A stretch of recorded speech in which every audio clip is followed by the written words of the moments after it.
తిరుమల తిరుపతి దేవస్థానం వాస్తవానికి అందరూ లడ్డూ వ్యవహారం ఒక్కటే చూస్తున్నటువంటి సందర్భంలో నా వీడియోలు ఫాలో అయ్యే వాళ్ళకి తెలుసు.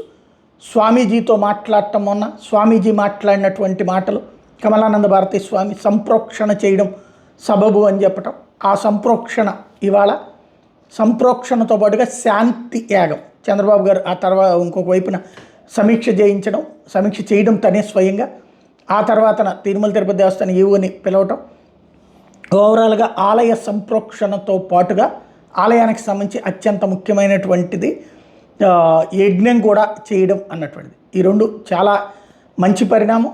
అదే సందర్భంలో ఇప్పటికైనా అసలు దుర్మార్గులు ఎవరైతే ఉన్నారో, లడ్డూ పవిత్రతను దెబ్బతీసే కుట్రకి పాల్పడినటువంటి రాక్షసులు ఎవరైతే ఉన్నారో ఆ అసుర జాతి వాళ్ళని జైల్లో పెట్టాలి అంటే సిబిఐ దర్యాప్తు జరపాలన్నటువంటిది కూడా ఈ సందర్భంగానన్నా ఆలోచించాల్సి ఉంది.